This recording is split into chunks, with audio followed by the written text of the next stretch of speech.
ሰላም ጤና ይስጥልኝ ክቡራን ተመልካቾቻችን እንደምን አምሽታችኋል። ከቤንች ሸኮ ቴሌቪዥን የሰዓቱን ዜናዎች ይዘን ቀርበናል። ከዜናዎቹ ጋር ጦያሪ ማምነኝ አብራችሁን ቆዩ።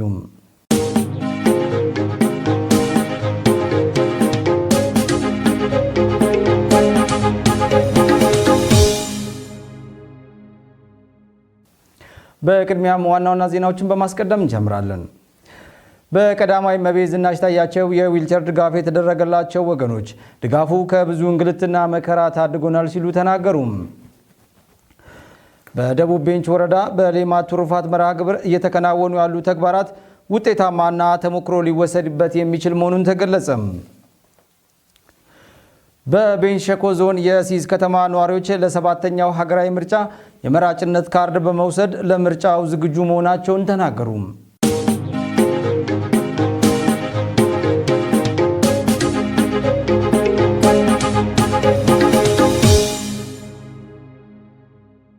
በቀዳማዊ እመቤት ዝናሽ ታያቸው የዊልቸር ድጋፍ የተደረገላቸው ወገኖችም ድጋፉ ከብዙ እንግልትና መከራ ታድጎናል ሲሉ ተናገሩ። በብዙ መልኩ ድጋፉ የሚያስፈልጋቸው በመሆኑ እገዛው ተጠናክሮ እንዲቀጥልም ጠይቀዋል። ጉዛዩ አሰሳኝ ተጨማሪ አለው። ጠቅላይ ሚኒስትር ዶክተር አብይ አህመድ የደንቢ ኢኮሎጂን በመረቁበት ሰዓት በወቅቱ ቀዳማዊ እመቤት ዝናሽ ታያቸው በሚዛን አማን ከተማ ለሚገኙ የአካል ጉዳት ላለባቸው አካላት የዊልቸር ድጋፍ አድርገዋል። የዊልቸር ድጋፍ ከተደረገላቸው መካከል ሕፃን ኢዩኤል ግዛት አንዱ ሲሆን ኢዩኤል ሲወለድ ጤናማ ነበር ትላለች እናቱ ትዕግስት ብርሃኑ። ጤናማ ልጅ ነበረ። ተወልዶ ከ6 ቀን በኋላ ነው ሆስፒታል ላይ የጭንቅላት ውሃ አለውና እስቲ ሕክምና አድርጉለት ወደ ጅማ ወሰዱ አሉ። በ6ኛ ቀኑ ወደ ጅማ ወሰድኩ። ጅማ ወሰድ የጨቅላ ህጻናት ማሽን የለንም አሉ። አዲስ አበባ ጥቁር አንበሳ ሪፈር ጻፉልን። አዲስ አበባ ደረስን። አዲስ አበባ ደግሞ ከደረስን በኋላ አዲስ አበባ ደርሰን ከ3 ቀን በኋላ ወደ ዘውዲቱ ጻፉልን ሪፈር። ዘውዲቱ ወሰድኩኝ። በ2 ወር ከ10 ቀኑ ነው ሰርጀሪ የተሰራው። ሕፃን ኢዩኤል ታክሞ ከመጣ በኋላ በ3 ወሩ ጭንቅላቱ ላይ በተፈጠረው ነገር እንደገና ሕክምና እንደተደረገለትም ትገልጻለች። በመጣ በ3ኛ ወሩ ትንሽ ነገር ጭንቅላቱ ላይ አሁንም ቢንቢ እንደነከሰችው ነገር ሆነች። የተሰራበት ላይ ሲሰራ አሁንም ከእንደገና ዘውዲቱ ወሰድኩኝ። ሶልስድ ኢንፌክሽን ፈጥሯል አሉኝ። ለሁለተኛ ዙር ይሄ በግራ የተሰራው ካልወጣ ቱቦ ካልወጣ ደግሞ በዚህ በቀኙ ሊሰራ አይችልም አሉ። እስከሚሰራ ደግሞ ሁለተኛ ዙር ጭንቅላቱ ተሰራ።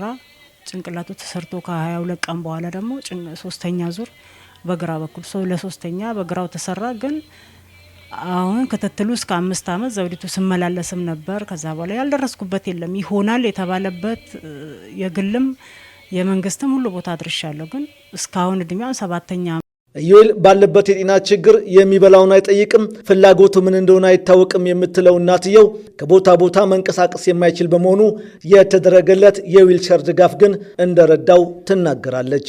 የሚበላውን ነገር እናቴ ብሎ ጠይቆ የሚበላውን አንስቶ በልቶ እንዲህ ቢሆን ደስ ይለኛል። ግን የሚበላውን ነገር አንስቶ አይበላም፣ የሚጠጣውን አንስቶ አይጠጣም።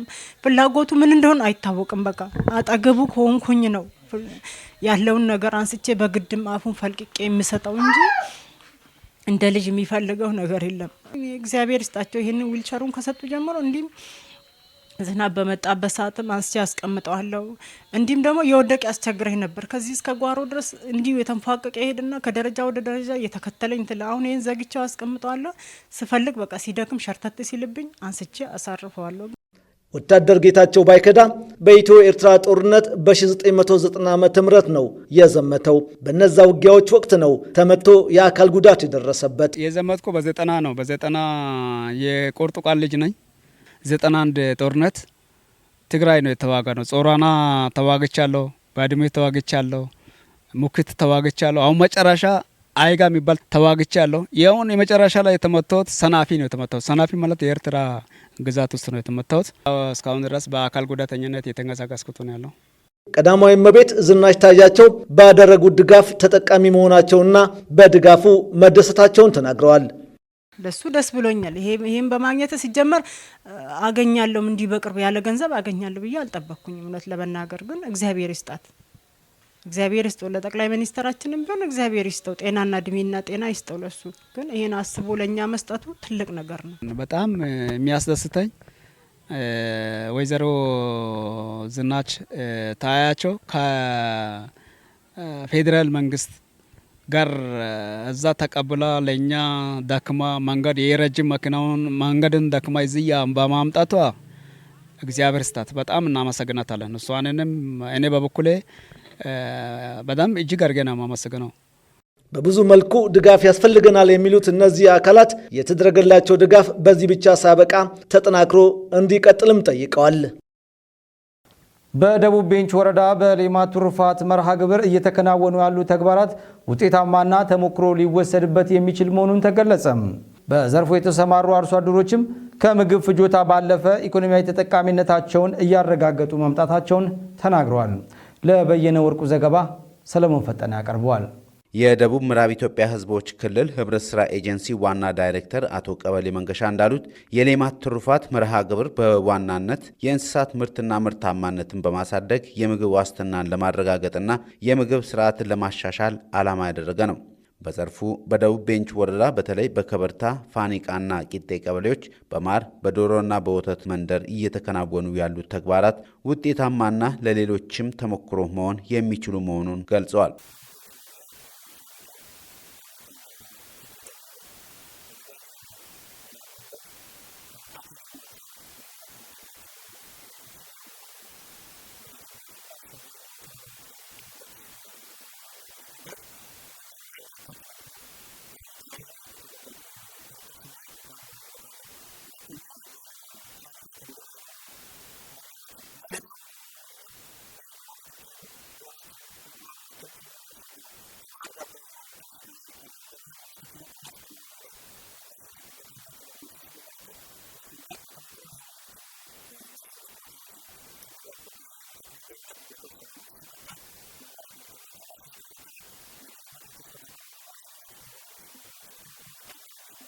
የዞኑ ግብርና አካባቢ ጥበቃና ህብረት ስራ መምሪያ ኃላፊ አቶ ሳሙኤል አሰፋ እንደ ዞን ባለፉት 4 ዓመታት በሌማት ትሩፋት 502 መንደሮች መደራጀታቸውን ገልጸዋል።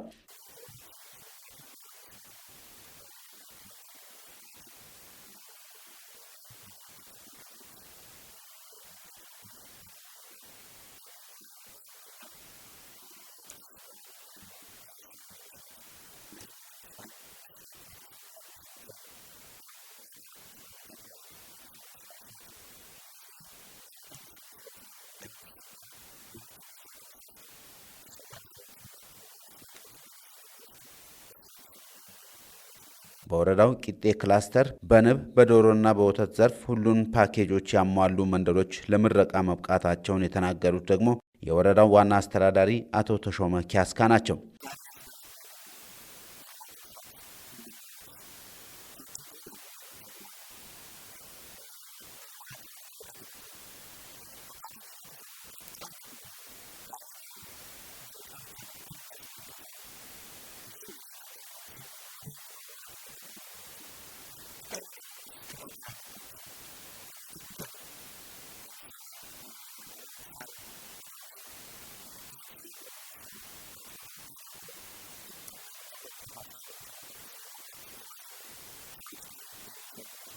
የወረዳው ግብርና አካባቢ ጥበቃና ህብረት ስራ ጽሕፈት ቤት ኃላፊ አቶ ዳንኤል ማርቆስ በወረዳው 25ቱ ቀበሌዎች የሌማት ትሩፋት መርሃ ግብር ተግባራዊ መደረጉን ገልጸው ቀጣይም መርሃ ግብሩ ተጠናክሮ ይቀጥላል ብለዋል።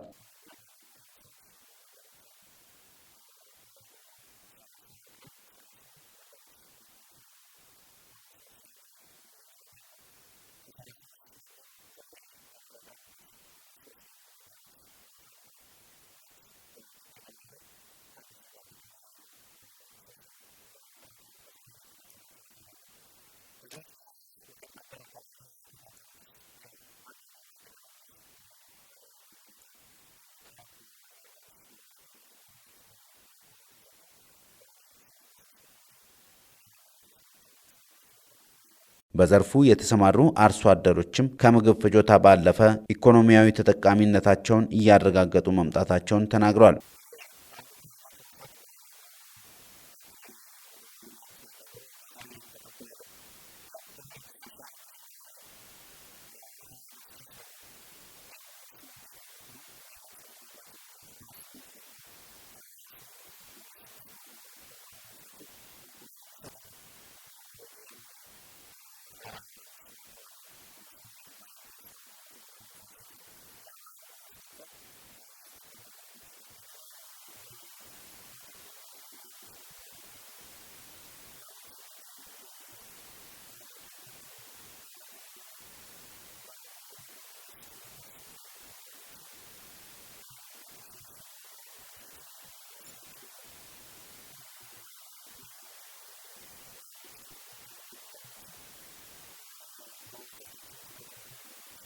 በወረዳው ቂጤ ክላስተር ባለፉት 4 ዓመታት የተከናወኑት የሌማት ትሩፋት መንደሮች የምርቃትና የመስክ ጉብኝት መርሃ ግብር ተካሂዷል።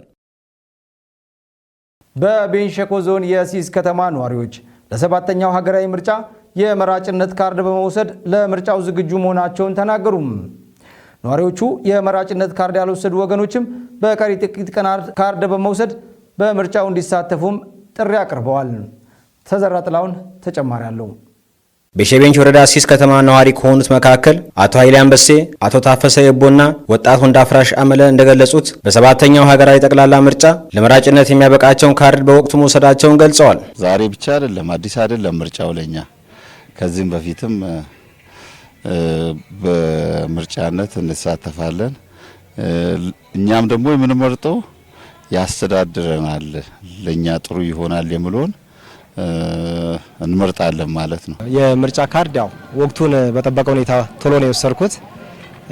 የምርጫው ቀን ደግሞ የዲሞክራሲያዊ መብቴን ተጠቅሜ የምፈልገውን ሀገሬን ያስተዳድርልኛል ብዬ ማስበው መንግስት ለመምረጥ የምርጫ ካርድ ወስጃለሁ። በሀገራዊ 7ኛ ዙር ምርጫ ላይ በ3ኛው ቀን ነው ያው አቅራቢያም ስለ እንዳጋጣሚ ሆኖ የምርጫ ካርዱን ወስጃለሁ።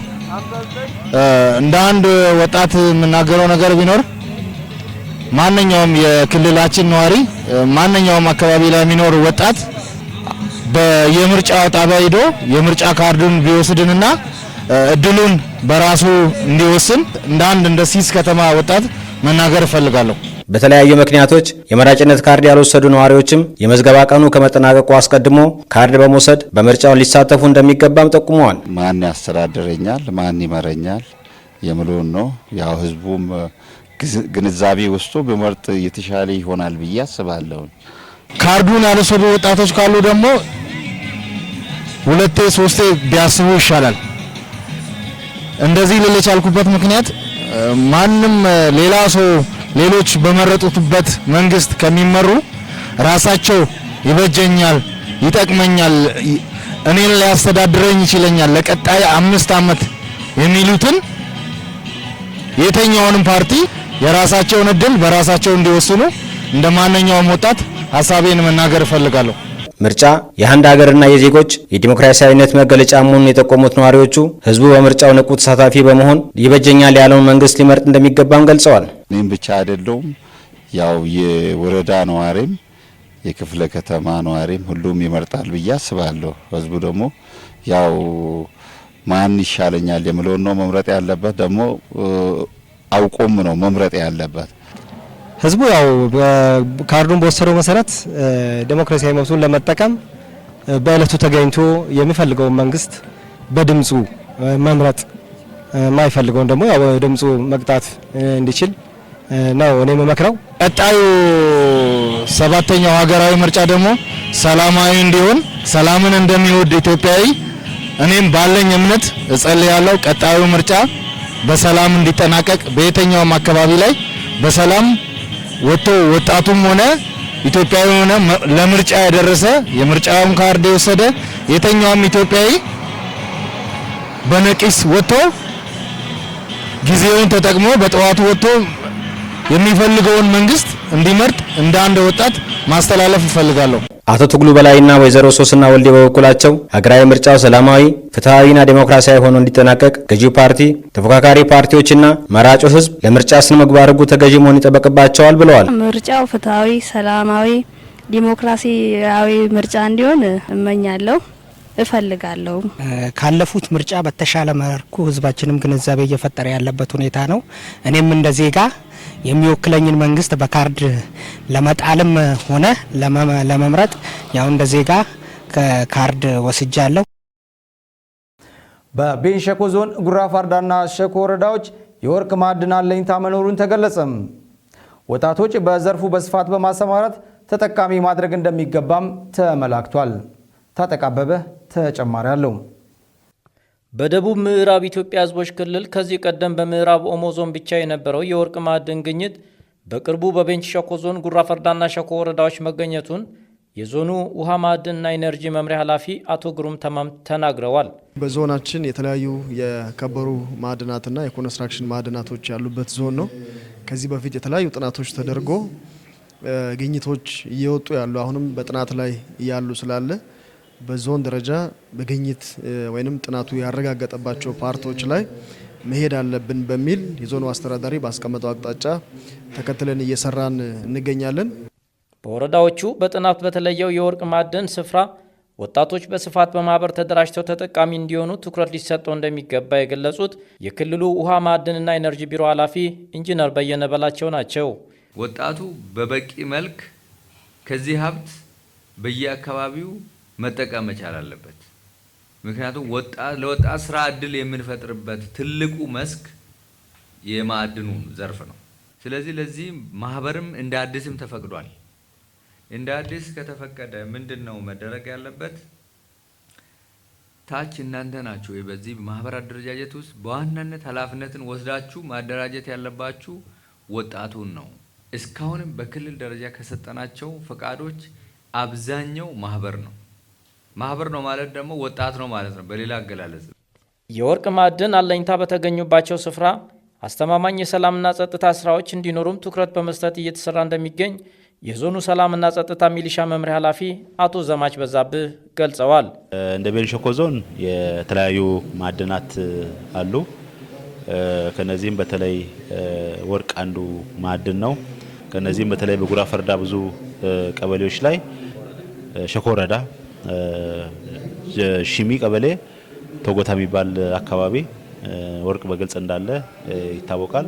አሁን ግን በሀገራችን የኢኮኖሚክ ሪፎርም መሰረት ማዕድን አንዱ የኢኮኖሚ ሪፎርም አቅጣጫ በመሆኑ በአካባቢ ያለውን ማዕድን አውጥቶ መጠቀም እንዲቻል መንግስት ያደረገ ባለው ብርቱ ጥረት ማዕድኖች ባሉበት አካባቢ ሰላም ስራ፣ የጸጥታ ስራ በጣም ወሳኝ ነው ማለት ነው።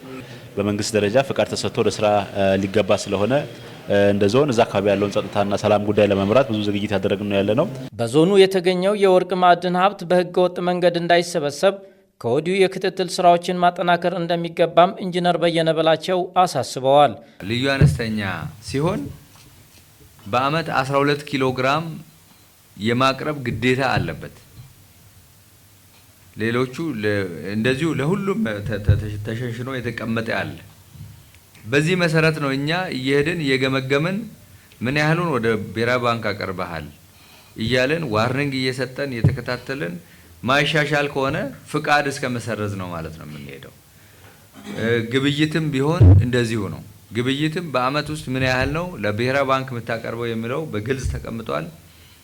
ያንን ማቅረብ ካልቻለ ደግሞ መረጃው ግልጽ ነው። ብሔራዊ ባንክ ከባንክ እንቀበላለን፣ ካላቀረበ እርምጃ እንወስዳለን ማለት ነው። ማዕድን የተቆፈረባቸውን አካባቢዎችም መልሶ ማልማት እንደሚገባም ኢንጂነር በየነ በላቸው ገልጸዋል። ክትትል ስራችን ፎከስ ማድረግ ያለበት የአካባቢ ጥበቃ ስራዎች በፕላኑ ላይ በተቀመጠው መንገድ መልሶ ማልማት ስራ የተሰራ ነው ወይ የሚለውን ማየት ያስፈልጋል። ቅድም በትክክል ብላችኋል። ማዕድን እንሰጣለን፣ ቆፍሮ ማንም ለ3 ሜትር መጓዝ በማይችልበት ደረጃ ላይ ጉድጓድ በጉድጓድ አድርጎ ነው የሚሄደው። ሰው እሱን ከስር መድፈን መቻል አለበት። ልክ እንደጨረሰ ጉድጓዱን ቆፍሮ እንደጨረሰ መድፈን መቻል አለበት። ባህላዊ የሚሰራ ከሆነ በዚህ በማሽን ታግዞም የሚያርስ ከሆነ ደግሞ ያረሰበትን ቦታ መልሶ አረንጓዴ ተክሎችን መትከል መቻል አለበት። ኢኮኖሚያዊ አዋጭነት ያላቸውን አትክልትም ፍራፍሬም መትከል መቻል አለበት እና እነዚህ ስራዎች መሰራታቸው ከስር ነው ክትትል ማድረግ ያለበት። በዞኑ ጉራ ፈርዳና ወሸኮ ወረዳዎች በተገኘው የወርቅ ማዕድን አለኝታ ቀጣይ የአሰራር ሁኔታ ላይ ከወረዳዎችና ከክልሉ ማዕድን ኤጀንሲ የተውጣጣ ባለድርሻ አካላት በሚዛን አማን ከተማ ተገኝተው መክረውበታል። በመንግስት እቅድና በፓርቲ ኢኒሼቲቮች በገጠርና በከተሞች በሌማት ትሩፋት ስራዎች ውጤቶች የተመዘገቡ መሆኑን ተገለጸም። በቤንች ሸኮ ዞን ሼቤንች ወረዳ በኩሻ ቀበሌ የወተት መንደሮች ምረቃ ስነ ስርዓትም ተካሂዷል። ተዘራ ጥላውን ተጨማሪ አለው። በሼቤንች ወረዳ ኩሻ ቀበሌ 3 የወተት መንደሮች የዞን የወረዳና የቀበሌው ነዋሪዎች በተገኙበት ተመርቀዋል። የሼቤንች ወረዳ ዋና አስተዳዳሪ አቶ ክፍሌ ጎበዜ በወተት መንደር ምረቃ ስነ ስርዓቱ ላይ እንደተናገሩት የአርሶ አደሩን በቤተሰብ ደረጃ የምግብ ዋስትና ለማረጋገጥ በትኩረት እየተሰራ እንደሆነም ገልጸዋል። ዘንድሮ ከሚያስመረቁ 8ቱ ቀበሌ ላይ ግንባር ቀደም የሆነው የኩሻ ቀበሌ አጠቃላይ መንግስትና ፓርቲያችን በተለይ በልማት ትሩፋት አርሶ አደሩ መበልጸግ አለበት፣ ምርትና ምርታማ ማደግ አለበት። በኩታ ገጠም የአርቢ አርሶ አደር ተደራጅቶ በመንደር ደረጃ ፓኬጁን አሟልቶ ምረቃ ስርዓት መድረግ አለበት ተብሎ መንግስትና ፓርቲያችን ብልጽግና ባስቀመጠው መሰረት ከ2017 ጀምረን እነዚህን የማደራጀት የማጠናከር ስራ ስንሰራ ቆይተናል። የተጀመረው የሞዴል መንደሮች ምረቃ በሁሉም ቀበሌዎች ተጠናክሮ እንደሚቀጥልም ዋና አስተዳዳሪው ገልጸዋል። አርሶ አደሮቻችን ያው ልምዱ አለ፣ ልምዱ ላይ ይሰት መጨመር ነው የወሰድ ነው። ስለዚህ የተሻሻለ የከብቶችን ብዛት ማብዛት፣ ቀጥሎ ከብት ካለ አርሶ አደር እያንዳንዱ አርሶ አደር ቢያንስ በጓሮው 0.25 ሄክታር የሜኖ ሳር መኖር አለበት በሚል ስትራቴጂ ቀርጸናል። ይህንን ተግባራዊ አድርገው ከኢባንድ ኢባ2 እና እስከ ሾላ ድረስ ያለው አርሶ አደር በኩታ ገጠም ይህንን የልማት የወተት መንደር ልማት ስራን የልማት ትሩፋት ስራን ሲሰራ ቆይቷል። የወረዳው ግብርና አካባቢ ጥበቃና ህብረት ስራ ጽህፈት ቤት ኃላፊ አቶ ብርሃኑ ቃሌዝ በበኩላቸው በቀበሌው ከ600 በላይ የወተት ላሞች እንደሚገኙም ገልጸዋል። 193 አርሶ አደሮች አሉ። እዛው አጠቃላይ 159 የተሻሻሉ ላሞች አሉ። የሀገረሰብ ላሞች 466 ላሞች አሉ። አጠቃላይ በዚህ መንደር ውስጥ 625 ላሞች አሉ። በቀበሌው ነዋሪ ከሆኑ ሞዴል አርሶ አደሮች መካከል አርሶ አደር ጥላሁን ንጉሴና ኃይሌ አያሌው እንደተናገሩት በልማት ትሩፋት ስራዎች ምርትን ከቤተሰብ አልፎ ወደ ገበያ በማውጣት ተጠቃሚ እየሆኑ እንደሚገኙ ገልጸዋል። እዚህ አካባቢ ላይ ሲኖር የተለያዩ መኖችን በመትከል ከብቶችን በማርባት አታክልት፣ ጎመን፣ ቀይ ስር፣ ኮረሪማ በመትከል እታወቃለሁ። ከነዚህ ማገኛቸው ዶሮም አለ። ከነዚህ ከማገኛቸው ልጆችን አስተምራለሁ። ከዛ ባለፈ ከተማ ላይም አንዳንድ ኢንቨስት እያረኩ ነው የሚገኘው። ከብቶች ከዚህ በፊት ወደ 8 ከብት ነበረኝ። አሁን ላይ የተሻሻሉ 8 አገረሰብ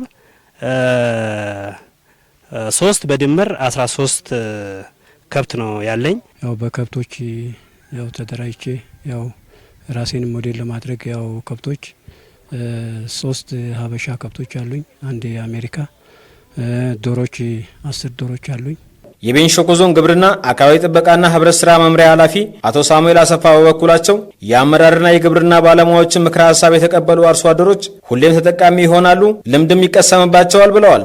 ጠንካራ አርሶ አደር ምክረ ሀሳቡን የሚቀበል ስላለ ነው ውጤታማ ስራዎች በተጨባጭ ሊታይ የቻለው። ከዚህ አንጻር አሁን እርስ በርስ በመደጋገፍ አስሮ የመቀለብ ልምድን እዛ ጓሮ ላይ የመቀለብ ልምድን አርሶ አደሩ አዳብሮ ለመኖ የሚሆን ከፍት የሚደልብበት ኤሪያዎች፣ መንደሮች በዛ ልክ አስቀምጦ ሰፋ ያለ ስራ እየሰራ አሁን ያው መጨረሻ ከዚህ በኋላ ልምድ ከናንተ የሚወሰድበት ከፌዴራልም ከክልልም ከዞንም ከሌሎች አካባቢ ወረዳዎችም መጥቶ ከናንተ ልምድ የሚወስድበት መንደር ስላደረጋችሁ በወረዳው ህዝብ በዞኑ ህዝብ ስም ላቅ ያለ ምስጋና ለማቅረብ እወዳለሁ። በወረዳው ኩሻ ቀበሌ ኤባ 1 ኤባ 2 እና ሾላ የተባሉ 3 የወተት መንደሮች የተመረቁ ሲሆን በምረቃ ስነ ስርዓቱ ላይ የዞን የወረዳና የቀበሌው ነዋሪዎች እንዲሁም ሞዴል አርሶ አደሮች ተገኝተዋል። የተከበራችሁ ተመልካቾቻችን ከቤንች ሸኮ ቴሌቪዥን የሰዓቱ ዜናዎች ይህን ይመስሉ ነበር። ከዜናዎቹ ጋር ጦያሪ ማም ነበርኩኝ። ጤና ይስጥልኝ።